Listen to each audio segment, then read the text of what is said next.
ಈ ದಿವಸ ನಾವು ವಿದ್ಯುತ್ ಕಾಂತೀಯ ಪರಿಣಾಮ ಎಂಬ ಅಧ್ಯಾಯದ ಬಗ್ಗೆ ಕೆಲವೊಂದು ಮುಖ್ಯವಾದ ವಿಷಯಗಳ ಬಗ್ಗೆ ತಿಳ್ಕೊಳ್ಳೋಣ. ಇದರ ಹಿಂದಿನ ಅವಧಿಯಲ್ಲಿ ನಾವು ಯಾವ ವಿಷಯದ ಬಗ್ಗೆ ಕಲ್ತ್ಕೊಂಡಿದ್ವಿ ಹೇಳಿ? ಯಾವ್ದು? ಓಕೆ, ವಿದ್ಯುತ್ ಶಕ್ತಿ ಪಾಠದ ಬಗ್ಗೆ ತಿಳ್ಕೊಂಡಿದ್ವಿ. ಆ ವಿದ್ಯುತ್ ಶಕ್ತಿಯಲ್ಲಿ ನಾವು ಚರ್ಚೆ ಮಾಡಿರುವಂತಹ ಪ್ರಮುಖವಾದಂತಹ ಅಂಶಗಳು ಯಾವ್ಯಾವು? ವಿದ್ಯುತ್ ಪ್ರವಾಹ ಎಂದರೇನು? ವಿಭವಾಂತರ ಎಂದರೇನು? ಆಮೇಲೆ ಓಮ್ನ ನಿಯಮದಲ್ಲಿ ರೋಧದ ಬಗ್ಗೆ ತಿಳ್ಕೊಂಡ್ರಿ. ಅಂದ್ರೆ ಒಂದು ವಿದ್ಯುತ್ ಪ್ರವಾಹ ಆಗಬೇಕಾದ್ರೆ ಇದನ್ನ ಒಂದು ವಾಹಕ ಅಂತ ಅನ್ಕೊಳ್ಳಿ. ಒಂದು ವಾಹಕದಲ್ಲಿ ವಿದ್ಯುತ್ ಪ್ರವಾಹ ಆಗಬೇಕು ಅಂದ್ರೆ ವಿದ್ಯುತ್ ಪ್ರವಾಹ ಇರಬೇಕು, ಒಂದು ಇನ್ನೊಂದು ವಿಭವಾಂತರ ಇರಬೇಕು, ಇನ್ನೊಂದು ರೋಧ ಇರಬೇಕು, ಆಮೇಲೆ ಅದನ್ನ ತಿಳಿಸ್ಕೊಟ್ಟಿದ್ದು ಓಮ್ ನಿಯಮ. ಅರ್ಥ ಆಗ್ತಿದೆಯಾ? ಓಮ್ ಅನ್ನೋ ವಿಜ್ಞಾನಿ ಅದನ್ನ ತಿಳಿಸ್ಕೊಟ್ಟ. ಅದಾದ್ಮೇಲೆ ವಿದ್ಯುತ್ ಪ್ರವಾಹದಿಂದ ಏನಾಗುತ್ತೆ? ಒಂದು ವಾಹಕದಲ್ಲಿ ರೋಧ ಹೆಚ್ಚಾದಾಗ ವಿದ್ಯುತ್ ಪ್ರವಾಹದಿಂದ ಏನಾಗುತ್ತೆ? ಉಷ್ಣ ಪರಿಣಾಮ ಉಂಟಾಗುತ್ತೆ ಅಂತ ಹೇಳಿದ್ವಿ. ಇದನ್ನ ಜೌಲನ ಉಷ್ಣೋತ್ಪಾದನ ನಿಯಮದ ಅಡಿಯಲ್ಲಿ ಕಲ್ತ್ಕೊಂಡ್ವಿ, ಕರೆಕ್ಟಾ? ಇವೆಲ್ಲವೂ ಇಂದಿನ ಅಧ್ಯಾಯದಲ್ಲಿ ನಾವು ಕಲಿತಂತಹ ಪ್ರಮುಖವಾದಂತಹ ಅಂಶಗಳು. ಅಂದ್ರೆ ಒಂದು ವಾಹಕದಲ್ಲಿ ವಿದ್ಯುತ್ ಪ್ರವಾಹ ಆಗ್ತಾ ಇದ್ರೆ, ಒಂದು ವೈರಲ್ಲಿ ವಿದ್ಯುತ್ ಪ್ರವಾಹ ಆಗ್ತಾ ಇದ್ರೆ ಅದರಿಂದ ಏನ್ ಉತ್ಪತ್ತಿ ಆಗುತ್ತೆ? ವಿದ್ಯುತ್ ಶಕ್ತಿ ಉತ್ಪತ್ತಿ ಆಗುತ್ತೆ, ಮತ್ತೆ ಉಷ್ಣನೂ ಉತ್ಪತ್ತಿ ಆಗುತ್ತೆ. ಆ ಉಷ್ಣವನ್ನ ನಮ್ಮ ಅನುಕೂಲಕ್ಕೆ ಹೇಗ್ ಬೇಕೋ ಅದನ್ನ ಇಸ್ತ್ರಿ ಪೆಟ್ಟಿಗೆ ಮಾಡೋದ್ರ ಮೂಲಕ, ನೀರ್ ಕಾಯಿಸುವ ವಾಟರ್ ಹೀಟರ್ ಮೂಲಕ ಅಥವಾ ಓವನ್ ಮೂಲಕ ಅದನ್ನ ಬದಲಾಯಿಸ್ಕೊಂಡು ಮನುಷ್ಯನ ಉಪಯೋಗಕ್ಕೆ ಅದನ್ನ ಬಳಕೆ ಮಾಡ್ಕೊಂತ ಇದೀವಿ ಅಲ್ವಾ? ವಿದ್ಯುತ್ ಪ್ರವಾಹದಿಂದ ಉಷ್ಣ ಉತ್ಪತ್ತಿ ಆಗುತ್ತೆ. ಆ ಉಷ್ಣ ನಾವು ಹೇಗೆ ಬಳಕೆ ಮಾಡ್ಕೋಬಹುದು ಅನ್ನೋದನ್ನ ತಿಳ್ಕೊಂಡ್ವಿ ಅಲ್ವಾ? ಈಗ ಈ ಪಾಠದಲ್ಲಿ ವಿದ್ಯುತ್ ಕಾಂತೀಯ ಪರಿಣಾಮ ಅಂದರೆ ಒಂದು ವಾಹಕ ಅಂದ್ರೆ ನಾವು ಯಾವ್ದೋ ಒಂದು ತಾಮ್ರದ ವೈರು ಅಥವಾ ಯಾವ್ದೋ ಒಂದು ಲೋಹದ ಒಂದು ವೈರು ತಂತಿ ಅಂತ ಅನ್ಕೊಳ್ಳೋಣ. ಇದ್ರ ಮೂಲಕ ವಿದ್ಯುತ್ ಹರಿತಾ ಇದ್ರೆ ಏನಾಗುತ್ತಂತೆ? ಕಾಂತ ಕ್ಷೇತ್ರ ಉಂಟಾಗುತ್ತೆ. ಕಾಂತ ಅಂದ್ರೇನು? ಮ್ಯಾಗ್ನೆಟ್. ಕಾಂತ ಅಂದ್ರೇನು? ಮ್ಯಾಗ್ನೆಟ್. ಒಂದು ವಾಹಕದಲ್ಲಿ ವಿದ್ಯುತ್ ಪ್ರವಾಹ ಆಗ್ತಾ ಇದ್ರೆ ಅದರ ಸುತ್ತನು ಕಾಂತ ಕ್ಷೇತ್ರ ಉಂಟಾಗುತ್ತೆ. ಕಾಂತ ಕ್ಷೇತ್ರ ಅಂತ ಗೊತ್ತಾಗುತ್ತೆ ತಾನೆ? ಮ್ಯಾಗ್ನೆಟಿಕ್ ಫೀಲ್ಡ್ ಅಂತ ಕರಿತೀವಿ, ಕರೆಕ್ಟಾ? ಈಗ ಒಂದು ಮ್ಯಾಗ್ನೆಟ್ ಇರ್ತೀವಿ, ಆ ಮ್ಯಾಗ್ನೆಟ್ ಪಕ್ಕ ಇನ್ನೊಂದು ನಾನು ಕಬ್ಬಿಣದ ಪೀಸ್ ನ ಇಡ್ತೀನಿ, ಕರೆಕ್ಟಾ? ಕಬ್ಬಿಣ ಏನಾಗುತ್ತೆ? ಹತ್ತಕ್ಕೆ ತಂದಂಗೆ ಮ್ಯಾಗ್ನೆಟ್ ಹತ್ತಕ್ಕೆ ಬಂದ ಕೂಡಲೇ ಏನಾಗುತ್ತದೋ ಅಂಟ್ಕೊಳ್ಳುತ್ತೆ, ಕರೆಕ್ಟಾ? ಎಲ್ಲಿಂದ ಅದು ಅಂಟ್ಕೊಳ್ಳಕ್ ಸ್ಟಾರ್ಟ್ ಆಗುತ್ತೆ ಅದನ್ನ ಕಾಂತ ಕ್ಷೇತ್ರ ಅಂತ ಕರಿತೀವಿ. ಎಂತ ಕರಿತೀವಿ ಅದನ್ನ? ಕಾಂತ ಕ್ಷೇತ್ರ. ಈ ಮ್ಯಾಗ್ನೆಟ್ ನಾನು ಇಲ್ಲಿಟ್ಟು ಇಲ್ಲೆಲ್ಲೋ ದೂರ ಕಬ್ಬಿಣ ಇಟ್ಟು ಅಂಟ್ಕೊಳ್ಳುತ್ತಾ? ಇಲ್ಲ, ಅದು ಪವರ್ ಇರಲ್ಲ. ಕಬ್ಬಿಣ ಹತ್ತಕ್ಕೆ ತಂದಂಗೆ ಏನಾಗುತ್ತೆ? ಕಾಂತ ಕ್ಷೇತ್ರದ ಒಳಗೆ ಬಂದಾಗ ಯಾರು? ಕಬ್ಬಿಣ. ಕಾಂತ ಕ್ಷೇತ್ರ ಒಂದು ಇಷ್ಟ ಏರಿಯಾ ಅಂತ ಇರುತ್ತೆ ಅದಕ್ಕೆ. ಆ ಏರಿಯಾದೊಳಗೆ ಬಂದ ಕೂಡಲೇ ಏನಾಗುತ್ತೆ? ಆಕರ್ಷಣೆ. ಏನಾಗುತ್ತೆ? ಅದು ಯಾಕೆ ಆಕರ್ಷಣೆ ಆಯ್ತು? ಕಾಂತ ಕ್ಷೇತ್ರ ಉಂಟಾಗಿತ್ತು. ಕಾಂತದ ಸುತ್ತ ಮ್ಯಾಗ್ನೆಟ್ ಸುತ್ತ ಏನು ಉಂಟಾಯಿತು? ಕಾಂತ ಕ್ಷೇತ್ರ ಉಂಟಾಯಿತು. ಬರೀ ಕಾಂತದಿಂದ ಮಾತ್ರ ಕಾಂತ ಕ್ಷೇತ್ರ ಉಂಟಾಗಲ್ಲ. ಒಂದು ವಾಹಕದಲ್ಲಿ ವಿದ್ಯುತ್ ಪ್ರವಾಹ ಆದ್ರೆ, ಒಂದು ವೈರಲ್ಲಿ ವಿದ್ಯುತ್ ಪ್ರವಾಹ ಆದ್ರೆ ಇದರ ಸುತ್ತಲೂ ಏನಾಗುತ್ತಂತೆ? ಕಾಂತ ಕ್ಷೇತ್ರ ಉಂಟಾಗುತ್ತೆ. ಅಂದ್ರೆ ವಿದ್ಯುತ್ ಪ್ರವಾಹದಿಂದ ಬರೀ ಉಷ್ಣ ಉತ್ಪತ್ತಿ ಆಗಲ್ಲ, ಅದರ ಜೊತೆಗೆ ಕಾಂತ ಕ್ಷೇತ್ರನೂ ಉಂಟಾಗುತ್ತೆ. ಇದು ಈ ಪಾಠದ ಟೈಟಲ್. ಏನು? ವಿದ್ಯುತ್ ಕಾಂತೀಯ ಪರಿಣಾಮ. ಒಂದು ವಾಹಕದಲ್ಲಿ ವಿದ್ಯುತ್ ಪ್ರವಾಹ ಆದ್ರೆ ಅದರ ಸುತ್ತಲೂ ಕಾಂತೀಯ ಪರಿಣಾಮಗಳು ಉಂಟಾಗ್ತದೆ. ಕಾಂತೀಯ ಪರಿಣಾಮಗಳು. ಈಗ ಇಂದಿನ ಅಧ್ಯಾಯದಲ್ಲಿ ನಾವೇನ್ ಕಲ್ತ್ಕೊಂಡಿದ್ವಿ?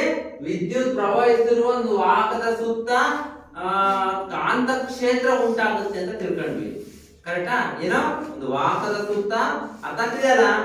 ಒಂದು ವಾಹಕ ಅಂದ್ರೆ ತಾಮ್ರದ ತಂತಿ. ನಾವು ಬ್ಯಾಟ್ರಿ ಗೀಟ್ರಿ ಎಲ್ಲ ಕರೆಕ್ಟಾಗಿ ಕನೆಕ್ಷನ್ ಕೊಟ್ಟಾಗ ಏನಾಗುತ್ತೆ? ಆ ವೈರಲ್ಲಿ ಏನಾಗುತ್ತೆ? ವಿದ್ಯುತ್ ಪ್ರವಾಹ ಉಂಟಾಗುತ್ತೆ. ಆ ವಿದ್ಯುತ್ ಪ್ರವಾಹದಿಂದ ಏನಾಗುತ್ತೆ? ಅದರ ಪರಿಣಾಮ ಏನಾಗುತ್ತೆ? ಅದರ ಸುತ್ತ ಕಾಂತೀಯ ಕ್ಷೇತ್ರಗಳು ಉದ್ಭವ ಆಗ್ತದೆ. ಇದು ನಾವೇಂತ ಕರಿಬಹುದು ಹೇಳಿ? ಒಂದು ವಾಹಕದ ತಂತಿ.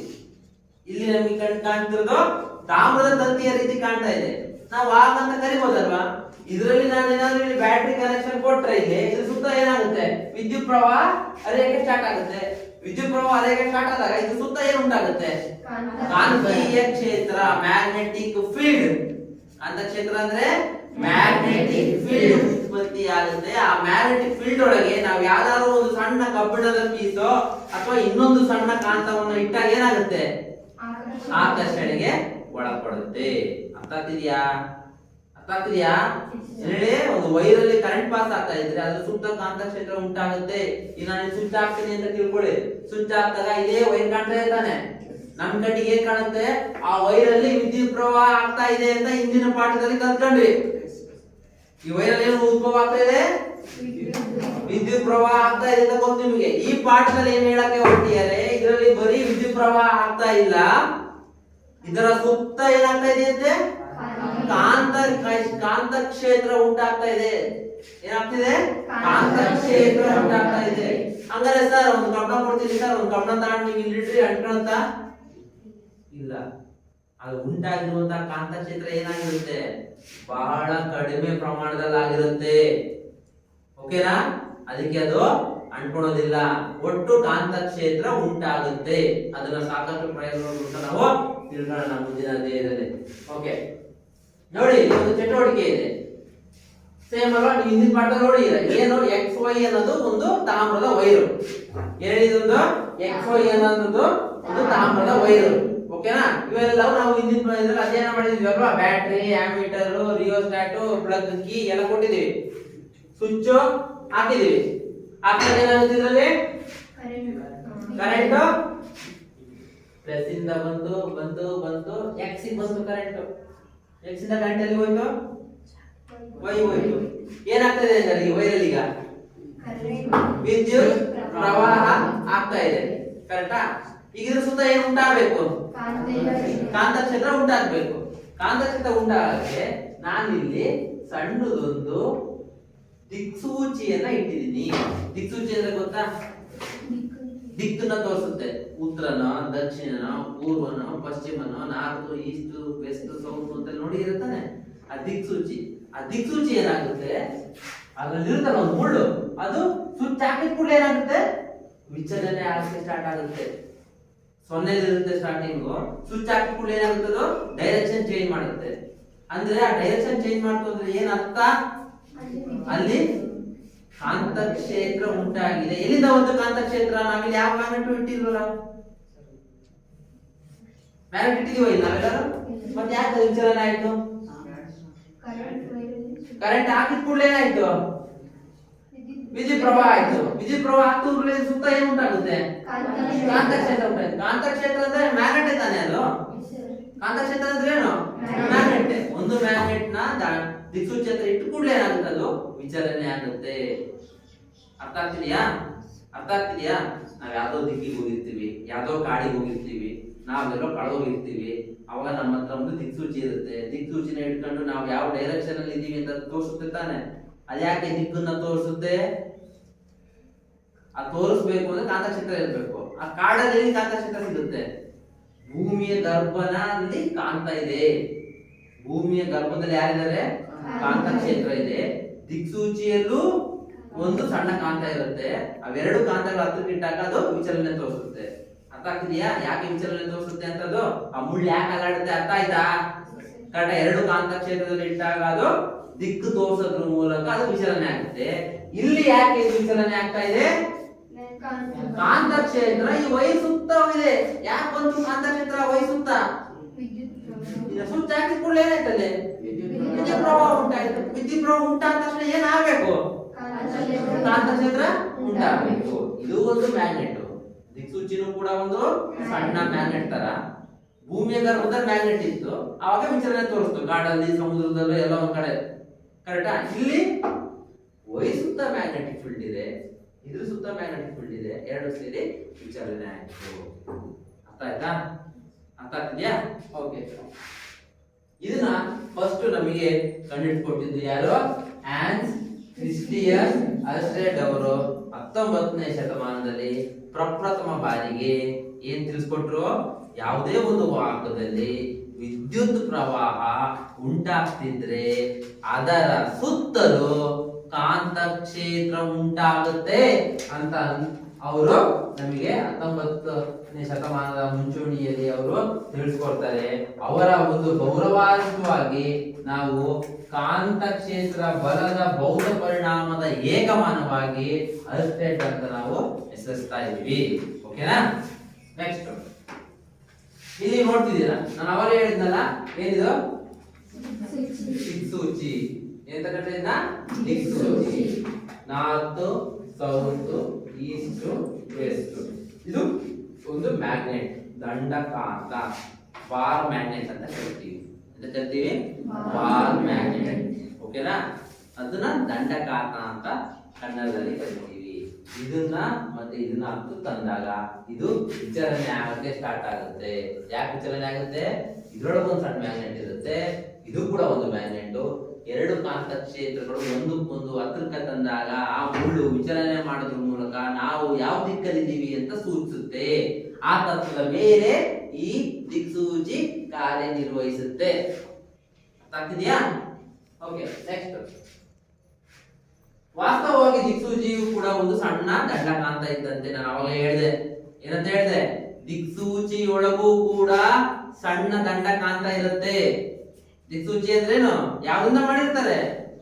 ಅದು ಒಂದು ಸಣ್ಣ ಕಾಂತದಿಂದ ಮಾಡಿರ್ತಾರೆ. ಅರ್ಥ ಆಗ್ತಿದ್ಯಾ? ದಿಕ್ಸೂಚಿಯ ಸೂಜಿಯ ತುದಿಗಳು ಏನಾಗಿರುತ್ತೆ? ಉತ್ತರ ಅಥವಾ ದಕ್ಷಿಣ ಅಥವಾ ಪೂರ್ವ ಇದ್ರೆ ಪೂರ್ವ ಅಥವಾ ಪಶ್ಚಿಮ ಇದ್ರೆ ಪಶ್ಚಿಮ ದಿಕ್ಕುಗಳನ್ನ ಸೂಚಿಸುತ್ತೆ. ಆ ಚಿತ್ರ ನೋಡಿದ್ರೆ ತಾನೆ? Okay, next. ಉತ್ತರ ಧ್ರುವ ಏನೋ ಉತ್ತರ ದಿಕ್ಕನ್ನು ಸೂಚಿಸುವ ತುದಿಗಳು ಉತ್ತರ ಧ್ರುವ ಅಂತ ಹೇಳುತ್ತೆ, ಮತ್ತು ದಕ್ಷಿಣ ದಿಕ್ಕನ್ನು ಸೂಚಿಸುವ ಧ್ರುವಗಳಿಗೆ ನಾವು ದಕ್ಷಿಣ ಧ್ರುವ ಅಂತ ಕರಿತೀವಿ. ನೀವು ಮ್ಯಾಗ್ನೆಟ್ ಚಿತ್ರ ನೋಡಿರ್ಬೇಕು. ಇದು ಮ್ಯಾಗ್ನೆಟ್ ಹಿಂದೆ ಮ್ಯಾಗ್ನೆಟ್ ಅಲ್ಲಿ ಕಾಣ್ತಾ ಇದೆಯಲ್ಲ, ಇದು ಏನಂತ ಕಾಣ್ತಿದೆ ಅಕ್ಷರ ನೋಡಿ? ಇದು ಏನ್? ಎನ್ ಎಸ್ ಅಂದ್ರೆ ನಾರ್ತ್, ಉತ್ತರ ಧ್ರುವ. ಎನ್ ಅಂದ್ರೆ ಉತ್ತರ ಧ್ರುವ, ಎಸ್ ಅಂದ್ರೆ ದಕ್ಷಿಣ ಧ್ರುವ. ಮ್ಯಾಗ್ನೆಟ್ ಗೆ ಎರಡು ಧ್ರುವಗಳಿರುತ್ತೆ. ಓಕೆನಾ? ಇದು ಮ್ಯಾಗ್ನೆಟ್ ಅನ್ಕೊಂಡ್ರೆ ಒಂದ್ ಕಡೆ ನಾವೆಂತ ಕರಿತೀವಿ? ನಾರ್ತ್, ಇನ್ನೊಂದ್ ಕಡೆ ಸೌತ್. ತುದಿಗಳಿಗೆ ನಾವು ಧ್ರುವ ಅಂತ ಕರಿತೀವಿ. ಓಕೆನಾ? ಒಂದು ತುದಿನ ಉತ್ತರ ಧ್ರುವ, ಇನ್ನೊಂದು ತುದಿನ ದಕ್ಷಿಣ ಧ್ರುವ ಅಂತ ನಾವು ಕರಿತೀವಿ. ಓಕೆನಾ? ನೆಕ್ಸ್ಟ್, ನೀವು ಮ್ಯಾಗ್ನೆಟ್ ಅನ್ನ ನೀವು ನೋಡಿರ್ಬಹುದು. ಮ್ಯಾಗ್ನೆಟ್ ಅಲ್ಲಿ ನೀವೆಲ್ಲ ಆಟ ಆಡಿರ್ತೀರ ಚಿಕ್ಕ ಹುಡುಗರಲ್ಲಿ, ಕರೆಕ್ಟಾ? ಎರಡು ಮ್ಯಾಗ್ನೆಟ್ ನ ಹತ್ತಕ್ಕೆ ತಂದ್ರೆ ಏನಾಗುತ್ತೆ? ಆಕರ್ಷಣೆ ಆಗುತ್ತೆ, ಪಟ್ಟನ ಅಂಟ್ಕೊಳ್ಳುತ್ತೆ, ಕರೆಕ್ಟಾ? ಅದನ್ನ ಆಕರ್ಷಣೆ ಅಂತ ಕರಿತೀವಿ. ಕೆಲವೊಂದೊಂದ್ಸತಿ ಮ್ಯಾಗ್ನೆಟ್ ನ ಉಲ್ಟಾ ಮಾಡಿದಾಗ ಎರಡನ್ನೂ ಅಂಟ್ಕೊಳಕ್ಕೆ ಹತ್ತಕ್ಕೆ ತಂದಾಗ ಏನಾಗುತ್ತೆ? ವಿಕರ್ಷಣೆ ಆಗುತ್ತೆ. ಎರಡು ಮ್ಯಾಗ್ನೆಟ್ ಬೇರೆ ಬೇರೆನಾ? ಯಾಕೆ ವಿಕರ್ಷಣೆ ಆಗುತ್ತೆ? ದೂರ ತಳ್ಳಲ್ಪಡುತ್ತೆ. ಯಾಕೆ? ಕರೆಕ್ಟಾ? ಏನು? ಒಂದು ಮ್ಯಾಗ್ನೆಟ್ ಅಲ್ಲಿ ಎಷ್ಟು ಧ್ರುವಗಳಿರ್ತವೆ? ಎರಡು ಧ್ರುವಗಳಿರ್ತವೆ. ಒಂದು ಧ್ರುವ ಉತ್ತರ ಆದ್ರೆ ಇನ್ನೊಂದು ಧ್ರುವ ದಕ್ಷಿಣ ಧ್ರುವ. ಸಜಾತೀಯ ಧ್ರುವಗಳು ಏನೇಳಿ? ಸಜಾತೀಯ ಧ್ರುವಗಳು. ಉದಾಹರಣೆಗೆ ಇದು ನಾರ್ತ್, ಇದು ಸೌತ್. ಅದೇ ರೀತಿ ಇದ್ರಲ್ಲೂ ಕೂಡ ಇದು ನಾರ್ತ್, ಇದು ಸೌತ್. ಈಗ ನಾನು ಇದು ಸೌತ್ ಇದೆ ತಾನೇ, ಇದೆ ಇದ್ಯಾರು? ನಾರ್ತ್. ಎರಡು ಹತ್ತು ತಂದ್ರೆ ಏನಾಗಬೇಕು? ಅಂಟ್ಕಣಂತೆ. ವಿಜಾತೀಯ ಧ್ರುವಗಳು ಏನೇಳಿ? ಏನು? ಸಜಾತೀಯ ಧ್ರುವಗಳು ವಿಕಸಿಸುತ್ತವೆ, ವಿಜಾತೀಯ ಧ್ರುವಗಳು ಆಕರ್ಷಿಸುತ್ತವೆ. ವಿಜಾತೀಯ ಧ್ರುವಗಳು ಅಂದ್ರೆ ಬೇರೆ ಬೇರೆ ಧ್ರುವಗಳು. ಈ ಕಡೆ ಸೌತ್ ಇದೆ, ಈ ಕಡೆ ನಾರ್ತ್ ಇದೆ. ಏನಾಗುತ್ತೆ? ಎರಡು ಅಂಟ್ಕೊಳ್ಳುತ್ತೆ. ನಿಮ್ಮ ಮನೆಗೆಲ್ಲ ಆಟ ಆಡ್ತಿರ್ಬೇಕಾದ್ರೆ ಏನಾದ್ರು ಎರಡು ಮ್ಯಾಗ್ನೆಟ್ ಅಂಟ್ಕೊಂಡಿರೋದು ಏನ? ಯಾವ ಧ್ರುವ ಅವು? ವಿಜಾತೀಯ ಧ್ರುವ. ನಾರ್ತ್ ಸೌತ್ ಆಗಿರ್ಬೋದು ಅಥವಾ ಸೌತ್ ನಾರ್ತ್ ಆಗಿರ್ಬೋದು. ಎರಡೂ ಸೇಮ್ ಇದ್ರೆ ನಾರ್ತ್ ಮತ್ತೆ ನಾರ್ತ್, ಈ ಕಡೆ ಹೇಳಿದ ನಾರ್ತ್, ಈ ಕಡೆ ನಾರ್ತ್, ಇವೆರಡು ನಾರ್ತ್ ಹತ್ರ ತರ್ತೀನಿ, ಏನಾಗುತ್ತೆ? ವಿಕರ್ಷಣೆ ಆಗುತ್ತೆ. ಸಜಾತೀಯ ಧ್ರುವ ಒಂದೇ ರೀತಿಯ ಧ್ರುವ. ಸಜಾತೀಯ ಧ್ರುವ ಅಂದ್ರೆ ಕರೆಕ್ಟ? ಒಂದೇ ರೀತಿಯ ಧ್ರುವಗಳು ನಾರ್ತ್ ಹತ್ತಕ್ಕೆ ಇಟ್ರೆ ಏನಾಗುತ್ತೆ? ವಿಕರ್ಷಣೆ ಆಗುತ್ತೆ. ಅಥವಾ ಸೌತ್ ನ ಹತ್ತಕ್ಕೆ ಇಡ್ತೀನಿ, ಅವಾಗ ವಿಕರ್ಷಣೆ ಆಗುತ್ತೆ. ಸಜಾತೀಯ ಸೇಮ್ ಧ್ರುವಗಳಿರುವ ನಾರ್ತ್ ಆದ್ರೂ ಆಗಿರ್ಬೋದು, ಸೌತ್ ಆದ್ರೂ ಆಗಿರ್ಬೋದು.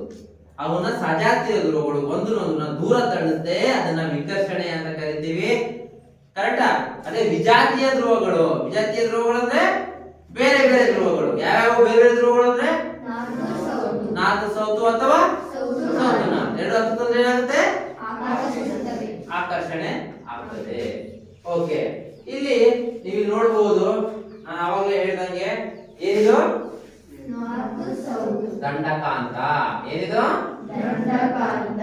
ಆ ದಂಡಕಾಂತದಲ್ಲಿ ಎರಡು ತುದಿಗಳಿರ್ತವೆ. ಯಾವ್ಯಾವ? ಉತ್ತರ ಧ್ರುವ, ದಕ್ಷಿಣ ಧ್ರುವ. ನಾನು ಈ ಮ್ಯಾಗ್ನೆಟ್ ಇಲ್ಲಿ ಕಟ್ ಮಾಡಿದೆ ಅಂತ ತಿಳ್ಕೊಳ್ಳಿ. ಈ ಮ್ಯಾಗ್ನೆಟ್ ನ ಏನೋ ಒಂದು ವಸ್ತು ನಾವು ತಗೊಂಡು ಕಟ್ ಮಾಡಿದೆ ಅಂತ ತಿಳ್ಕೊಳ್ಳಿ. ಅವಾಗ ಏನಾಗುತ್ತೆ? ಇಲ್ಲಿ ಕಟ್ ಮಾಡಿದೆ, ಈ ತುದಿ ಏನಾಗುತ್ತೆ? ಈ ತುದಿ ಕರೆಕ್ಟಾ? ನಾನು ಎಷ್ಟೇ ಪೀಸ್ ಮಾಡಿದ್ರು ಪ್ರತಿ ಮ್ಯಾಗ್ನೆಟ್ ಅಲ್ಲೂ ಎರಡು ಧ್ರುವಗಳು ಉಂಟಾಗ್ತವೆ. ಅರ್ಥ ಆಗ್ತಿದ್ಯಾ? ನಾನು ಮ್ಯಾಗ್ನೆಟ್ ನ 100 ಪೀಸ್ ಮಾಡಿದ್ರು 100 ಉತ್ತರ ಧ್ರುವಗಳು ಉಂಟಾಗುತ್ತೆ, 100 ದಕ್ಷಿಣ ಧ್ರುವಗಳು ಉಂಟಾಗುತ್ತೆ. ಯಾವುದೇ ಕಾಂತದಲ್ಲಿ, ಯಾವುದೇ ಮ್ಯಾಗ್ನೆಟ್ ಅಲ್ಲಿ ಎರಡು ಧ್ರುವಗಳಿರ್ತವೆ, ಉತ್ತರ ಧ್ರುವ, ದಕ್ಷಿಣ ಧ್ರುವ. ಇಲ್ಲಿ ನೀವು ಗಮನಿಸ್ತಿರ್ಬೋದು, ಇಲ್ಲಿ ಉತ್ತರ ಧ್ರುವ ಅಂತ ಕರೀತಾರೆ, ಇದನ್ನ ದಕ್ಷಿಣ ಧ್ರುವ ಅಂತ ಕರೀತಾರೆ. ಈ ಒಂದು ದಂಡಕಾಂತ, ಈ ದಂಡಕಾಂತದ ಸುತ್ತ ಕಬ್ಬಿಣದ ಪುಡಿಯನ್ನ ಹಾಕ್ತಿವಿ. ಅದನ್ನ ಒಂದು ಚಟುವಟಿಕೆ ಪ್ರಯೋಗದ ಮೂಲಕ ನಾನು ತೋರಿಸ್ತೀನಿ. ಓಕೆನಾ? ಕಾಂತ ಕ್ಷೇತ್ರ ಹೆಂಗಿರುತ್ತೆ ಅಂತ ನಾವು ನೋಡೋಣ ಈಗ. ಅಂದ್ರೆ ನಾನು ಇಲ್ಲಿ ಮ್ಯಾಗ್ನೆಟ್ ಇಟ್ಟಿರ್ತೀನಿ, ಇಲ್ಲೇನೋ ಕಬ್ಬಿಣ ಇಟ್ಟಿರ್ತೀನಿ, ಇಲ್ಲಿಟ್ರು ಕಬ್ಬಿಣ ಏನಾಗುತ್ತೆ? ಅಂಟ್ಕೊಳ್ಳುತ್ತೆ. ಇಲ್ಲಿಟ್ರು ಕೂಡ ಆಕರ್ಷಣೆ ಆಗುತ್ತೆ, ಇಲ್ಲಿಟ್ರು ಕೂಡ ಆಕರ್ಷಣೆ ಆಗುತ್ತೆ, ಇಲ್ಲಿಟ್ರು ಕೂಡ ಆಕರ್ಷಣೆ. ಇಲ್ಲಿ ಬಿಟ್ಟು ನಾನು ಚೂರು ದೂರ ಇಡ್ತೀನಿ, ಅವಾಗ ಆಕರ್ಷಣೆ ಆಗುತ್ತಾ? ಇಲ್ಲ. ಅಂದ್ರೆ ಕಾಂತ ಕ್ಷೇತ್ರ ಒಂದು ನಿರ್ದಿಷ್ಟ ವ್ಯಾಪ್ತಿಯಲ್ಲಿ ಇರುತ್ತೆ ಅಂತ ಹೇಳ್ಬೋದಾ? ಅದನ್ನ ಪ್ರಯೋಗದ ಮೂಲಕ ಮಾಡೋಣ. ಯಾವ ರೀತಿ ಇರುತ್ತೆ ಕಾಂತ ಕ್ಷೇತ್ರ? ನಮ್ ಕಡೆ ಕಾಣುತ್ತಾ? ಅದು ಕಾಣುತ್ತೆ ಕಾಂತ ಕ್ಷೇತ್ರ? ಇಲ್ಲ. ಅದು ಅನುಭವಿಸ್ಬೇಕನ್ನ ಅನುಭವಿಸ್ ನೋಡ್ಬೇಕು. ಅದನ್ನೇ ನಾವು ಈಗ ಪ್ರಯೋಗದ ಮೂಲಕ ಮಾಡಿ ನೋಡೋಣ. ಸಣ್ಣ ಒಂದು ಚಟುವಟಿಕೆಯ ಮೂಲಕ ಮಾಡಿ ನೋಡೋಣ. ನಾನೀಗ ಇಷ್ಟೋ ತನಕ ಒಂದು ಚಟುವಟಿಕೆನ ನೋಡೋಣ. ಏನ್ ಚಟುವಟಿಕೆ? ದಂಡಕಾಂತದ ಗುಣಲಕ್ಷಣಗಳು. ಅಥವಾ ನಿಮಗೆ ಅರ್ಥ ಆಗ್ಬೇಕು ಅಂದ್ರೆ ದಂಡಕಾಂತ ಅಂದ್ರೆ ಯಾರು? ಮ್ಯಾಗ್ನೆಟ್ ಯಾವ ರೀತಿ ಕಾರ್ಯನಿರ್ವಹಿಸುತ್ತೆ ಅನ್ನೋದನ್ನ ನೋಡೋಣ. ಇವೆಲ್ಲವೂ ನಿಮಗೆ ಚಿರಪರಿಚಿತವಾಗಿರುವಂತಹ ಅಂಶಗಳೇ. ಅಯಸ್ಕಾಂತವು ಕಬ್ಬಿಣದಂತಹ ವಸ್ತುವನ್ನ ಆಕರ್ಷಿಸುತ್ತದೆ. ಕಬ್ಬಿಣ ಮಾತ್ರ ಅಲ್ಲ, ಕೋಬಾಲ್ಟ್ ನಿಕ್ಕಲ್ನಂತಹ ವಸ್ತುಗಳನ್ನು ಆಕರ್ಷಿಸುತ್ತದೆ. ಈಗ ಎರಡನೇ ಲಕ್ಷಣವನ್ನು ನೋಡ್ತಾ ಇದ್ದೇವೆ. ಒಂದು ದಂಡಕಾಂತವನ್ನ ಸ್ವತಂತ್ರವಾಗಿ ತೂಗಿಬಿಟ್ಟಾಗ ಅದು ಯಾವಾಗಲೂ ಉತ್ತರ ದಕ್ಷಿಣ ದಿಕ್ಕಿದೆ. ಯಾವ ತುದಿ ದಕ್ಷಿಣ ದಿಕ್ಕು ಇದೆಯೋ ಅದನ್ನ ದಕ್ಷಿಣ ಧ್ರುವ ಅಂತ ಕರೀತೇವೆ. ಉತ್ತರ ಧ್ರುವವನ್ನ ಸೂಚಿಸ ನೀವು ಗಮನಿಸಬಹುದು, ಈ ದಂಡಕಾಂತದಲ್ಲಿ ಒಂದು ಸಣ್ಣ ಬಿಳಿ ಚುಕ್ಕಿ ಕಾಣ್ತಾ ಇದೆ. ಇಲ್ಲಿ ಕಾಣ್ತಾ ಇದೆಯಾ? ಆ ಬಿಳಿ ಚುಕ್ಕಿ ಏನ್ ಸೂಚಿಸುತ್ತೆ? ಯಾವ ಧ್ರುವ ಅಂತ ಸೂಚಿಸುತ್ತೆ? ಉತ್ತರ ಧ್ರುವ ಅಂತ ಸೂಚಿಸುತ್ತೆ. ಅಲ್ಲಿ ಎನ್ ಅಂತ ಬರ್ದಿರಲ್ಲ. ಏನ್ ಹೇಳುತ್ತೆ? ಎನ್ ಅಂತ ಬರ್ದಿರಲ್ಲ. ಎನ್ ಬದಲಾಗಿ ಒಂದು ಸಣ್ಣ ಬಿಳಿ ಚುಕ್ಕಿಯನ್ನ ಇಟ್ಟಿರ್ತಾರೆ. ಆ ಚುಕ್ಕಿಗೆ ನಾವು ಏನಂತ ಕರಿತೀವಿ? ಉತ್ತರ ಧ್ರುವ. ಇನ್ನೊಂದು ಬದಿಯಲ್ಲಿ ಇರೋದನ್ನ ನಾವು ಏನಂತ ಕರಿತೀವಿ? ದಕ್ಷಿಣ ಧ್ರುವ ಅಂತ ಕರಿತೀವಿ. ಅದನ್ನ ಸ್ವತಂತ್ರವಾಗಿ ತೂಗ್ಬಿಟ್ರೆ ಯಾವ ದಿಕ್ಕಲ್ಲಿ ನಿಲ್ಲುತ್ತೆ ಅಂದ್ರೆ ಉತ್ತರ ಮತ್ತೆ ದಕ್ಷಿಣ ಧ್ರುವಕ್ಕೆ ತೂಗಾಡುತ್ತೆ, ನೇತಾಡುತ್ತೆ. ಅರ್ಥ ಆಗ್ತಿದ್ಯಾ? ಮೇಲೆ ಹಾಕಿದ್ದೇವೆ. ಈಗ ಮತ್ತೊಂದು ಲಕ್ಷಣವನ್ನ ನೋಡ್ತಾ ಇದ್ದೇವೆ. ಒಂದು ದಂಡಕಾಂತವನ್ನ ಕಬ್ಬಿಣದ ಪುಡಿಗಳ ಹತ್ತಿರ ತಂದಾಗ ಕಬ್ಬಿಣದ ಪುಡಿಗಳು ಧ್ರುವ ಪ್ರದೇಶದಲ್ಲಿ ಹೆಚ್ಚಿನದಾಗಿ ಆಕರ್ಷಿಸಲು. ಅರ್ಥ ಆಗ್ತಿದ್ಯಾ? ಇವೆಲ್ಲ ಏನು? ಕಬ್ಬಿಣದ ಪುಡಿಗಳು. ಏನಿವು? ಕಬ್ಬಿಣದ ಪುಡಿಗಳನ್ನ ಒಂದು ದಂಡಕಾಂತದ ಬಳಿಗೆ ತಂದಾಗ ಧ್ರುವಗಳಲ್ಲಿ ಹೆಚ್ಚು ಬಂದು ಆಕರ್ಷಣೆ ಆಗುತ್ತೆ. ಏನೇಳಿ? ಧ್ರುವಗಳಲ್ಲಿ ಕಾಣ್ತಾ ಇದೆ ನಿಮಗಿಲ್ಲಿ, ತುದಿಗಳಲ್ಲಿ ಜಾಸ್ತಿ ಬಂದು ಅಂಟ್ಕೊಂತ ಇದಾವೆ, ಆಕರ್ಷಣೆ ಆಗ್ತಿದಾವೆ. ಅಂದ್ರೆ ಏನ್ ಹೇಳುತ್ತೆ ಇದು? ಕಾಂತೀಯ ಕ್ಷೇತ್ರ ಧ್ರುವಗಳಲ್ಲಿ ಜಾಸ್ತಿ ಇರ್ತವೆ. ಕಾಂತ ಕ್ಷೇತ್ರ ಧ್ರುವಗಳಲ್ಲಿ ಜಾಸ್ತಿ ಇರ್ತವೆ. ಉತ್ತರ ಆಗಿರ್ಬೋದು, ದಕ್ಷಿಣ ಆಗಿರ್ಬೋದು. ಕಾಣ್ತಿದೆಯಲ್ಲ? ಗೊಂಚು ಅಂಟ್ಕೊಂಡಿದೆ ನೋಡ್ರಿ. ಇಲ್ಲೆಲ್ಲೂ ಅಂಟ್ಕೊಂಡಿಲ್ಲ, ತುದಿಗಳಲ್ಲಿ ಅಂಟ್ಕೊಂಡಿದ್ದಾವೆ. ಅಂದ್ರೆ ಏನರ್ಥ ಇದು? ಧ್ರುವಗಳಲ್ಲಿ ಏನಿದೆ? ಕಾಂತ ಕ್ಷೇತ್ರ ಹೆಚ್ಚಾಗಿರುತ್ತೆ. ಕ್ಲಿಯರಾ? ಓಕೆ, ನೀವು ನೋಡಬಹುದಾಗಿದೆ.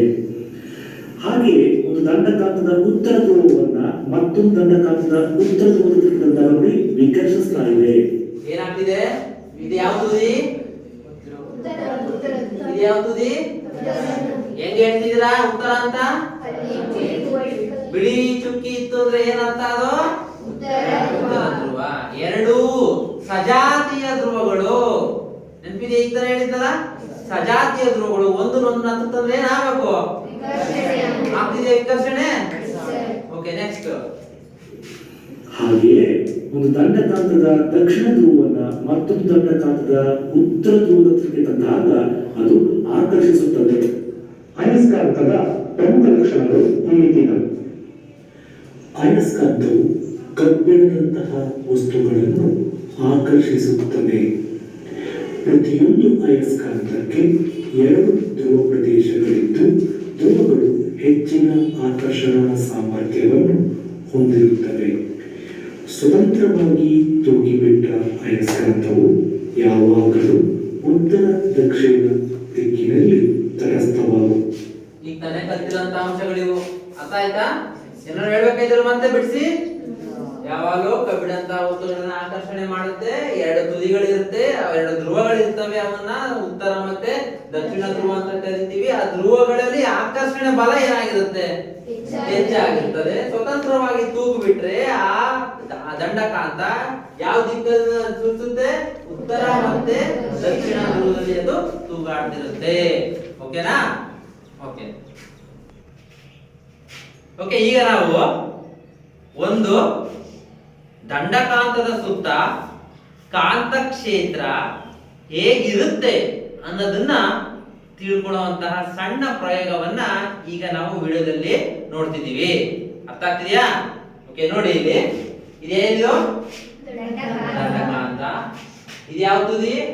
ಉತ್ತರ ಧ್ರುವ. ಇದು ಯಾವ ತುದಿ? ಧ್ರುವ. ಓಕೆನಾ? ಎರಡು ಧ್ರುವಗಳನ್ನ ಹೊಂದಿರ್ತವೆ. ಅಯಸ್ಕಾಂತವನ್ನ ಒಂದು ಹಾಳೆಯ ಮೇಲೆ ಇಟ್ಟು ಉತ್ತರ ಧ್ರುವ ಹಾಗೂ ದಕ್ಷಿಣ ಧ್ರುವವನ್ನ ಎನ್ ಹಾಗೂ ಎಸ್ ಎಂದು ಬರೆದು ಸೂಚಿಸ್ತಾ ಇದ್ದೇವೆ. ಈಗ ದಂಡಕಾಂತದ ಸುತ್ತಲೂ ಕಬ್ಬಿಣದ ಪುಡಿಯನ್ನ ಉದುರಿಸ್ತಾ ಇದ್ದೇವೆ. ದಂಡಕಾಂತ ಕಬ್ಬಿಣದ ಪುಡಿಯನ್ನು ಆಕರ್ಷಿಸುವುದರಿಂದ ಕಬ್ಬಿಣದ ಪುಡಿಗಳು ಒಂದು ನಿರ್ದಿಷ್ಟವಾದಂತಹ ವಿನ್ಯಾಸವನ್ನು ರಚನೆ ಮಾಡ್ತಾ ಇರೋದು ನೀವು ನೋಡಬಹುದಾಗಿದೆ. ಯಾವುದೇ ದಂಡಕಾಂತ ತೆಗೆದುಕೊಂಡ್ರು ಇದೇ ರೀತಿಯಾದಂತಹ ವಿನ್ಯಾಸವೇ ಬರುತ್ತೆ. ಕಾಣ್ತಾ ಇದೆಯಾ? ಕಬ್ಬಿಣದ ಪುಡಿಯನ್ನ ಬಿಳಿಯ ಹಾಳೆಯ ಮೇಲೆ ಕೆಳಗಡೆ ದಂಡಕಾಂತ ಇಟ್ಟು ನಾವು ಉದುರಿಸಿದ್ರೆ ಇಲ್ಲಿ ಕಾಣ್ತಾ ಇದೆ, ಒಂದು ನಿರ್ದಿಷ್ಟ ಆಕಾರ ಕಾಣ್ತಾ ಇದೆ. ನೋಡ್ತಿದ್ದೀರಾ ನೀವು ಇಲ್ಲಿ? ಕಾಣ್ತಾ ಇದೆಯಾ? ಹೆಂಗೆಂಗೋ ಹೋಗಿದೆಯಾ ಲೈನ್ಗಳು? ಒಂದು ಲೈನ್ ರೀತಿ ಕಾಣ್ತಾ ಇದೆ. ಕರೆಕ್ಟಾ? ಇದು ಓದುತ್ತಾ? ಅದು ಕಾಣ್ತಾ ಇದೆಯಾ?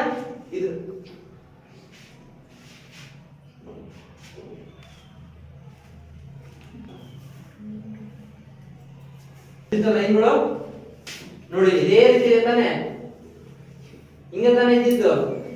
ಅಂದ್ರೆ ಯಾವ ರೀತಿ ಕಾಂತಕ್ಷೇತ್ರ ಇದೆಯೋ ಆ ರೀತಿ ಕಬ್ಬಿಣದ ಪುಡಿ ಅಂಟದ್ದು ಇದೆ ತಾನೆ? ಇಲ್ಲಿಲ್ಲ ಅಂಟದ್ದು ತಾನೆ? ಹಿಂಗೆ ಹಿಂಗೆ ಹಿಂಗೆ ಅಂಟದ್ದು. ಇವರೆಲ್ಲ ಯಾರು? ಕಾಂತಕ್ಷೇತ್ರ ಅಥವಾ ಅದನ್ನ ಕಾಂತೀಯ ಬಲರೇಖೆಗಳು ಅಂತ ಕರಿತೀವಿ. ಎಂತ ಕರಿತೀವಿ? ಕಾಂತೀಯ ಬಲರೇಖೆಗಳು. ಅವೆಲ್ಲವೂ ಕೂಡ ಕಾಂತೀಯ ಬಲರೇಖೆಗಳು. ನಾರ್ತ್ ಸೌತ್ ಒಂದು ಆರ್ಚ್ ರೀತಿ ಇದೆ ತಾನೆ? ಎಲ್ಲಿ ಕಾಂತೀಯ ಬಲರೇಖೆಗಳು ಜಾಸ್ತಿ ಇದಾವೆ?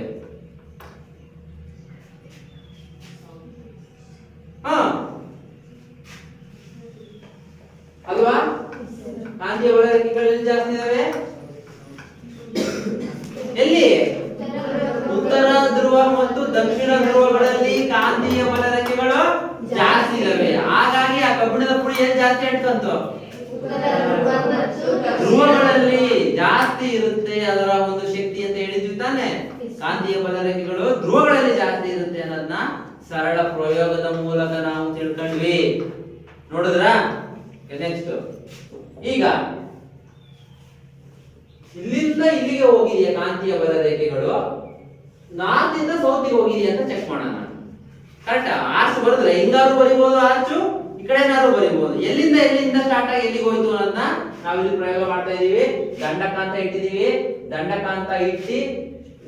ದಂಡಕಾಂತ ಇಟ್ಟು ನಾವೇನ್ ಮಾಡಿದೀವಿ?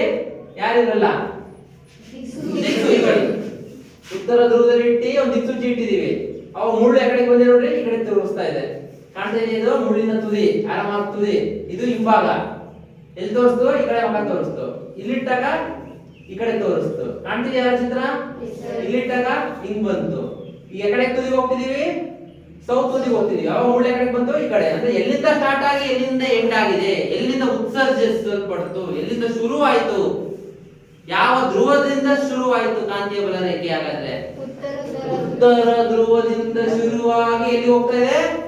ದಕ್ಷಿಣ ಧ್ರುವಕ್ಕೆ ಹೋಗ್ತಾ ಇದೆ. ಕಾಣ್ತಾ ಇದೆಯಾ? ಅದೇ ರೀತಿ ನೋಡಿ, ಉತ್ತರ ಧ್ರುವಕ್ಕೆ ಇಟ್ವಿ, ಮುಳ್ಳು ಈ ಕಡೆ ಬಂತು, ಈ ಕಡೆ ಬಂತು. ಇಲ್ಲಿ ಇಟ್ ಕೂಡಲೇ ಈ ಕಡೆ ಇತ್ತು, ಈ ಕಡೆ ಬಂದ ಕೂಡಲೇ ಕೆಳಗೆ ಬರ್ತಾ ಇದೆ. ಈಗ ಇನ್ನು ಕೆಳಗೆ ನೋಡಿ, ಮುಳ್ಳು ಕಾಣ್ತಾ ಇದೆಯಲ್ಲ ದಿಕ್ಕು, ಇಲ್ಲಿಂದ ಸ್ಟಾರ್ಟ್ ಆಗಿ ಹಿಂಗ್ ಬಂತು, ಈ ಕಡೆ ಇಲ್ಲಿಂದ ಸ್ಟಾರ್ಟ್ ಆಗಿ ಹಿಂಗ್ ಬಂತು. ಎಲ್ಲಿಂದ ಹೇಳಿ? ಈಗ ಇಲ್ಲಿಂದ ಶುರುವಾಗಿ ದಕ್ಷಿಣ ಧ್ರುವಕ್ಕೆ ಬಂದು ಮುಕ್ತಾಯಗೊಳ್ತಾ ಇದೆ. ಏನು? ಕಾಂತೀಯ ಬಲ ರೇಖೆಗಳು. ಗೊತ್ತಾಯ್ತಾ? ಅರ್ಥ ಆಗ್ತಿದ್ಯಾ? ಹಾಗಾಗಿ ನಾವು ಕಾಂತೀಯ ಬಲ ರೇಖೆಗಳನ್ನ ತೋರಿಸ್ಬೇಕಾದ್ರೆ ಏನ್ ತೋರಿಸ್ಬೇಕು? ಉತ್ತರ ಧ್ರುವದಿಂದ ಉತ್ಪತ್ತಿಯಾಗಿ ದಕ್ಷಿಣ ಧ್ರುವದಲ್ಲಿ ಅದು ಮುಕ್ತಾಯಗೊಳ್ಬೇಕು. ಕಾಣ್ತಾ ಇದೆಯಾ ನೋಡಿ, ಇಲ್ಲಿ ಯಾರ ಮಾರ್ಕ್ ಕಾಣ್ತಾ ಇದೆಯಾ? ಈ ಕಡೆ ಯಾರ ಮಾರ್ಕ್ ಕೊಟ್ಟಿದೀವಿ, ಕರೆಕ್ಟಾ? ಅಂದ್ರೆ ಎಲ್ಲಿಂದ? ಹಿಂಗಿಂದ ಉತ್ಪತ್ತಿಯಾಗಿ ಇಲ್ಲಿ ಉಗಿತಾ ಇದೆ. ಹಾಗಾಗಿ ನಾವ್ ಹಿಂಗ್ ಯಾರ ಮಾರ್ಕ್ ತೋರಿಸ್ಬೇಕು? ನಾರ್ತ್ ಇಂದ ಸೌತ್ ಕಡೆಗೆ ಹೋಗ್ತಾ ಇದೆ. ಕೆಳಗೂ ಅಷ್ಟೇನೆ, ನಾರ್ತ್ ಇಂದ ಸೌತ್ ಕಡೆಗೆ ಯಾರ ಮಾರ್ಕ್ ಈ ಕಡೆ ಈ ದಿಕ್ಕ ತೋರಿಸ್ತಿದೀವಿ. ಕಾಣ್ತಾ ಇದೆಯಾ? ಅರ್ಥ ಆಗ್ತಿದೆಯಾ? ಕಾಂತೀಯ ಬಲ ರೇಖೆಗಳು ಎಲ್ಲಿ ಉತ್ಪತ್ತಿಯಾಗಿ ಎಲ್ಲಿ ಮುಕ್ತಾಯಗೊಳ್ಳುತ್ತೆ ಅನ್ನೋದು ಅರ್ಥ ಆಯ್ತು. ಉತ್ತರ ಧ್ರುವದಿಂದ ಉತ್ಪತ್ತಿಯಾಗಿ ದಕ್ಷಿಣ ಧ್ರುವದಲ್ಲಿ ಮುಕ್ತಾಯಗೊಳ್ತದೆ. ಓಕೆ? ಜನಸಂಖ್ಯೆ 3 ಚಟುವಟಿಕೆ 13.3ರಲ್ಲಿ ಇರುವಂತಹ ಒಂದು ಚಟುವಟಿಕೆಯನ್ನ ಈಗ ನಾವು ನೋಡ್ತಾ ಇದ್ದೇವೆ. ಈ ಚಟುವಟಿಕೆಯಲ್ಲಿ ಕಾಂತಕ್ಷೇತ್ರಗಳನ್ನ ಒಂದು ಹಾಳೆಯ ಮೇಲೆ ಹೇಗೆ ಪ್ರತಿನಿಧಿಸಲಾಗುತ್ತೆ ಅನ್ನೋದನ್ನ ನಾವು ಈಗ ನೋಡ್ತಾ ಇದ್ದೇವೆ. ಒಂದು ದಂಡಕಾಂತದ ಸುತ್ತಲೂ ಉಂಟಾಗುವಂತಹ ಕಾಂತಕ್ಷೇತ್ರವನ್ನ ಒಂದು ಹಾಳೆಯ ಮೇಲೆ ಪ್ರತಿನಿಧಿಸಲು ಈಗ ನಾವು ಪ್ರಯತ್ನಿಸುತ್ತಿದ್ದೇವೆ. ಈಗ ದಂಡಕಾಂತದ ಸುತ್ತಲೂ ನಾವು ಒಂದು ಪೆನ್ಸಿಲ್ನಿಂದ ಅದರ ಸುತ್ತಳತೆಯನ್ನ ಬರೀತಾ ಇದ್ದೇವೆ. ನೋಡಿ, ಪೇಜಿನ ಮಧ್ಯದಲ್ಲಿ ದಂಡಕಾಂತವನ್ನು ಇರಿಸಿದ್ದೇವೆ. ಈಗ ಪೆನ್ಸಿಲ್ನಿಂದ ದಂಡಕಾಂತದ ಸುತ್ತ ಗೆರೆ ಎಳೆಯುವುದರ ಮೂಲಕ ಅದರ ಸುತ್ತಳತೆಯನ್ನು ಗುರುತಿಸೋಣ. ಈಗ ದಂಡಕಾಂತದ ಉತ್ತರ ಧ್ರುವದ ಹತ್ರ ಒಂದು ಕಾಂತ ಸೂಚಿಯನ್ನು ಇಟ್ಟಾಗ ಉತ್ತರ ಧ್ರುವದಿಂದ ಕಾಂತ ಸೂಚಿಯ ದಕ್ಷಿಣ ಧ್ರುವ ಆಕರ್ಷಿಸಲ್ಪಡ್ತಾ ಇದೆ. ಉತ್ತರ ಧ್ರುವ ಯಾವ ದಿಕ್ಕಿಗೆ ಇದೆಯೋ ಅಲ್ಲಿ ಒಂದು ಚುಕ್ಕಿಯನ್ನು ಹಾಕ್ತಾ ಇದ್ದೇವೆ. ನೋಡ್ತಾ ಇರ್ಬೋದು ನೀವು, ಅಲ್ಲಿ ಚುಕ್ಕಿಯನ್ನ ಹಾಕಿದ್ದೇವೆ. ಈಗ ಆ ಚುಕ್ಕಿಯ ಹತ್ತಿರ ಸೂಚಿಕಾಂತದ ದಕ್ಷಿಣ ಧ್ರುವ ಬರುವ ರೀತಿಯಲ್ಲಿ ಇಟ್ಟು ಮತ್ತೊಂದು ಚುಕ್ಕಿಯನ್ನ ಇಟ್ವಿ. ಈಗ ಮತ್ತೆ ಎರಡನೇ ಚುಕ್ಕಿಯ ಹತ್ತಿರ ಸೂಚಿಕಾಂತದ ದಕ್ಷಿಣ ಧ್ರುವವನ್ನು ಇಟ್ಟು ಮೂರನೇ ಚುಕ್ಕಿಯನ್ನು ಹಾಕಿದ್ವಿ. ಇದೇ ರೀತಿ ಹಲವಾರು ಚುಕ್ಕಿಗಳನ್ನ ಒಂದು ಚುಕ್ಕಿಯ ಹಿಂಬದಿಗೆ ದಕ್ಷಿಣ ಧ್ರುವ ಬರುವ ರೀತಿಯಲ್ಲಿ ಹಾಕ್ತಾ ಹೋದಂತೆ ನೋಡಿ ಅದು ಯಾವ ಕಡೆಗೆ ಹೋಗ್ತಾ ಇದೆ ಎನ್ನುವುದು ನೀವು ಸೂಕ್ಷ್ಮ ಗಮನಿಸಿ. ನೋಡಿ, ನಾವು ಉತ್ತರ ಧ್ರುವದಿಂದ ಪ್ರಾರಂಭ ಮಾಡಿದ್ವಿ, ದಂಡಕಾಂತದಿಂದ ಉತ್ತರ ಧ್ರುವದಿಂದ ಪ್ರಾರಂಭ ಮಾಡಿ ಎಲ್ಲ ಚುಕ್ಕಿಗಳನ್ನ ನಾವು ಸೇರಿಸ್ತಾ ಹೋದ್ರೆ ನೋಡಿ ಅದು ದಕ್ಷಿಣ ಧ್ರುವಕ್ಕೆ ಬಂದು ಸೇರುತ್ತದೆ.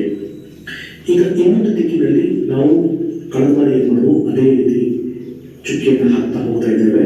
ಉತ್ತರ ಧ್ರುವದಿಂದ ಪ್ರಾರಂಭವಾಗಿ ನಾವು ಬಿಂದುವನ್ನು ಹಾಕ್ತಾ ಹೋದಂತೆ ನಮ್ಮ ಕಾಂತ ಸೂಚಿಯ ಉತ್ತರ ಧ್ರುವ ದಕ್ಷಿಣ ದಿಕ್ಕಿನ ಕಡೆಗೆ ಹೋಗ್ತಾ ಇರೋದನ್ನು ನೀವು ನೋಡಬಹುದು.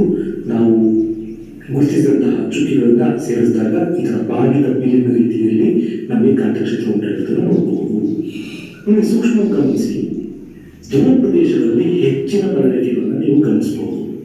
ಅಂದ್ರೆ ಕಾಂತೀಯ ಬಲರೇಖೆಗಳ ಸಾಂದ್ರತೆ ಧ್ರುವ ಪ್ರದೇಶದಲ್ಲಿ ಹೆಚ್ಚಿಗೆ ಇದೆ. ಹಾಗೆ ಅದು ಉತ್ತರ ದಿಕ್ಕಿನಿಂದ ದಕ್ಷಿಣ ದಿಕ್ಕಿನ ಕಡೆಗೆ. ಗೊತ್ತಾಯ್ತಾ? ಇಷ್ಟೊಂದು ತನಕ ನಾವು ನೋಡಿರೋದನ್ನೇ ಅವರು ಒಂದು ಬಿಳಿ ಹಾಳೆಯ ಮೂಲಕ ಲೈವ್ ಆಗಿ ಮಾಡಿ ತೋರಿಸಿದ್ದಾರೆ. ಕರೆಕ್ಟಾ? ದಂಡಕಾಂತ ಇಟ್ಕೊಂಡ್ವಿ, ಅಲ್ಲಿ ದಿಕ್ಸೂಚಿ ಇಡ್ತಾ ಹೋದ್ವಿ, ಅದು ಯಾವ ದಿಕ್ಕನ್ನ ತೋರಿಸ್ತಾ ಹೋಯ್ತು ಅದನ್ನು ಚುಕ್ಕಿ ಇಟ್ಕಂತ ಹೋದ್ರೆ ಆ ಚುಕ್ಕಿ ಎಲ್ಲಿಗೆ ಮುಕ್ತಾಯಗೊಳ್ತಾ ಇದೆ, ಇನ್ನೊಂದು ಬದಿಯ ಧ್ರುವದಲ್ಲಿ ಮುಕ್ತಾಯಗೊಳ್ತಾ ಇದೆ. ಆ ಬದಿ ಯಾವುದು? ದಕ್ಷಿಣ ಧ್ರುವ. ಕರೆಕ್ಟಾ? ಆವಾಗಲೇ ಹೇಳ್ದಂಗೆ ಧ್ರುವಗಳಲ್ಲಿ ಕಾಂತೀಯ ಬಲ ರೇಖೆಗಳು ಹೆಚ್ಚಾಗಿದೆ ಅಂತ ಹೇಳಿದ್ವಿ. ಇದು ಕೂಡ ಅದೇ ಹೇಳ್ತಾ ಇದೆ. ಈ ರೀತಿ ದಂಡಕಾಂತದ ಸುತ್ತ ಇರುವಂತಹ ಕಾಂತಕ್ಷೇತ್ರವನ್ನ ಕಾಂತೀಯ ಬಲ ರೇಖೆಗಳ ಮೂಲಕ, ಕರೆಕ್ಟಾ? ಏನಿವು ಕಾಂತೀಯ ಬಲ ರೇಖೆಗಳ ಮೂಲಕ ಅರ್ಥೈಸ್ಕೊಂತ ಇದೀವಿ. ಅದನ್ನೇ ಕಾಂತಕ್ಷೇತ್ರ ಅಂತ ಕರೆಯೋದು. ಹೇಳಿ, ಅದನ್ನೇ ಕಾಂತಕ್ಷೇತ್ರ ಅಂತ ಕರೆಯೋದು. ಇಲ್ಲೇನಾದ್ರೂ ನಾನು ಒಂದು ಕಬ್ಬಿಣದ ಪೀಸನ್ನ ಇಟ್ರೆ ಏನಾಗುತ್ತದೋ ಆಕರ್ಷಣೆ ಆಗುತ್ತೆ, ಇಲ್ಲಿಟ್ಟು ಕೂಡ ಆಕರ್ಷಣೆ ಆಗುತ್ತೆ. ಸ್ವಲ್ಪ ದೂರ ಹೋದಂಗೆ ಇಲ್ಲಿ ಇಡ್ತೀನಿ ಕಬ್ಬಿಣದ ತುಂಡನ್ನ ಇಲ್ಲಿ ಇಡ್ತೀನಿ, ಅವ ಆಕರ್ಷಣೆ ಆಗುತ್ತಾ? ಯಾಕಂದ್ರೆ ಇಲ್ಲೇನೋ ಕಾಂತೀಯ ಬಲ ರೇಖೆಗಳು ಕಾಣ್ತಾ ಇದಾವ? ಇಲ್ಲ. ಕಾಂತೀಯ ಬಲ ರೇಖೆಗಳು ಇಲ್ಲ ಅಂತಂದ್ರೆ ಅಲ್ಲಿ ಕಾಂತಕ್ಷೇತ್ರ ಐತೆ ಅಂತನಾ? ಇಲ್ಲ. ಹಾಗಾಗಿ ಯಾವುದೇ ರೀತಿಯ ಆಕರ್ಷಣೆ ಉಂಟಾಗಲ್ಲ. ಕ್ಲಿಯರಾ? ಅರ್ಥ ಆಯ್ತಾ? ಚಲಿಸ್ತಾ ಇದೆ ಅಂತ ಭಾಸವಾಗ್ತಾ ಇದೆ. ಸೊ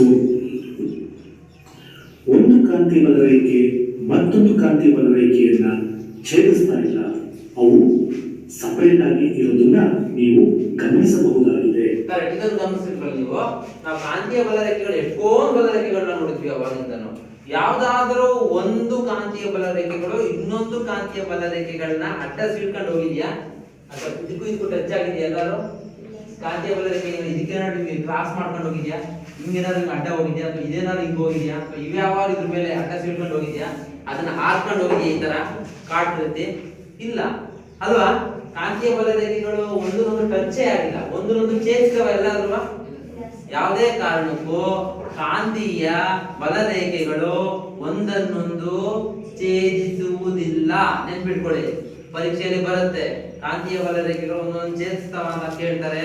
ಅವಾಗ ನೀವೇನ್ ಹೇಳ್ಬೇಕು? ಕಾಂತೀಯ ಬಲ ರೇಖೆಗಳು ಒಂದನ್ನೊಂದು ಛೇದಿಸುವುದಿಲ್ಲ. ಓಕೆನಾ? ಅರ್ಥ ಆಯ್ತಾ? ಇವತ್ತಿನ ಕ್ಲಾಸಲ್ಲಿ ಏನೇನು ಅಂಶಗಳನ್ನ ಕಲ್ತ್ಕೊಂಡ್ವಿ ಅನ್ನೋದು? ಏನೇನು ಕಲ್ತ್ಕೊಂಡ್ವಿ? ಕಾಂತ ಅಂದ್ರೆ ಏನು, ಕಾಂತದಲ್ಲಿ ಎಷ್ಟು ರೀತಿಯ ವಿಧಗಳಿದಾವೆ ಅಂತ ತಿಳ್ಕೊಂಡ್ರಿ. ಅದಾದ್ಮೇಲೆ ಕಾಂತದಲ್ಲಿ ಎಷ್ಟು ಧ್ರುವಗಳಿರ್ತವೆ? 2 ಧ್ರುವಗಳಿರ್ತವೆ. ಯಾವ್ಯಾವು ಅಂತ ತಿಳ್ಕೊಂಡ್ರಿ. ಆಮೇಲೆ ಕಾಂತದ ಗುಣಗಳನ್ನ ತಿಳ್ಕೊಂಡ್ರಿ. ಸಜಾತೀಯ ಧ್ರುವಗಳು ಮತ್ತೆ ವಿಜಾತೀಯ ಧ್ರುವಗಳು ಹೇಗೆ ಒಂದನ್ನೊಂದು ಆಕರ್ಷಿಸ್ತವೆ ಮತ್ತೆ ಹೇಗೆ ಒಂದನ್ನೊಂದನ್ನ ವಿಕರ್ಷಿಸ್ತವೆ ಅನ್ನೋದನ್ನ ತಿಳ್ಕೊಂಡ್ರಿ. ಅದಾದ್ಮೇಲೆ ಕಾಂತೀಯ ಬಲರೇಖೆಗಳೆಂದರೆ ಏನು, ಅವನ್ನ ಹೇಗೆ ಬಿಳಿ ಹಾಳೆಯ ಮೂಲಕ ಚಿತ್ರಿಸೋದು ಅನ್ನೋದು ಕೂಡ ತಿಳ್ಕೊಂಡ್ರಿ. ಓಕೆನಾ?